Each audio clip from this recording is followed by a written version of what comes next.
The Terran people had always known the world would end in fire. It was etched into their bones, carried in their blood, and repeated through every generation in solemn chants beneath their moon-split skies.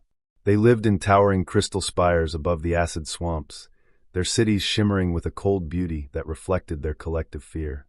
From infancy, Terran children learned to listen for the Red Chorus, a distant cosmic hum that foretold their eventual annihilation. Every festival, every gathering, every prayer circled back to this doom. They believed that in time, a red star would awaken and sweep across their skies, raining searing light that would turn their lush canopies into drifting ash. Even their greatest engineers worked not to avert the cataclysm, but to archive songs, paintings, and breath-thought sculptures, so the universe might remember them after they were gone. They accepted this end as inevitable, as natural as the slow drip of moonlight on crystal. Then came the human, aboard a battered silver shuttle that pierced their night like a defiant spark. His name was Elias Walker, and he arrived not with grand technology or shining armor, but with an old guitar strapped across his back and a voice that seemed to echo from every sunlit morning humanity had ever known. When he stumbled from his shuttle, the Terran gathered in cautious silence. They expected prophecies, weapons, perhaps a final mercy. Instead, Elias sat on a fallen crystal arch, strummed his guitar, and sang. His song was rough, bright, full of warmth and grit. It spoke of meadows after rain, of mothers' hands smoothing tangled hair, of stars that did not devour but guided. His voice cracked on high notes, laughter tumbled out between verses, a sound none of the Terran had ever heard before. A ripple moved through the crowd. At first they thought it was mockery, an alien flaunting his ignorance of their fate. But the elders felt something deeper, a vibration in their marrow that was not doom but longing. A child named Sarah approached him first, her thin arms trembling as she touched the guitar's wooden frame. Elias looked at her with gentle wonder, as if she were a miracle rather than a relic of a dying world. "Why do you sing when death is coming?" she asked, her voice barely more than mist. Elias set the guitar aside and took her small, glass-like hands into his own scarred ones. "Because every dawn is worth singing for," he said.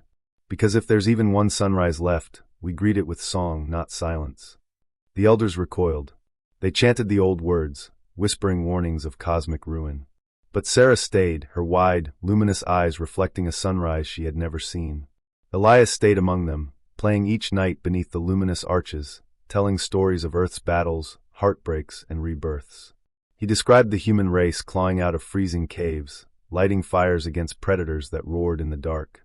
He sang of lovers who held each other against impossible odds, of farmers who planted seeds though storms threatened every season. Slowly, the Terran began to gather in greater numbers. Their architects wove crystal halls that captured every note of his songs, amplifying them until the entire city shimmered with alien music. One night, while Elias played a gentle ballad under the twin moons, the elders came forward.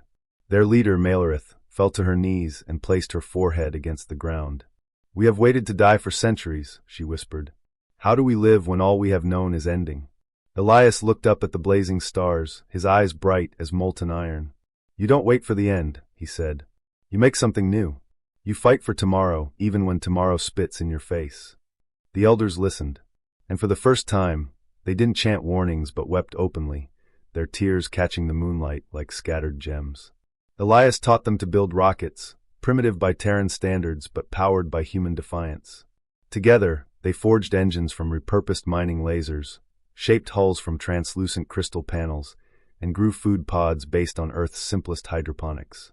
Children learned to sing as they worked, their clear voices echoing across the swamps.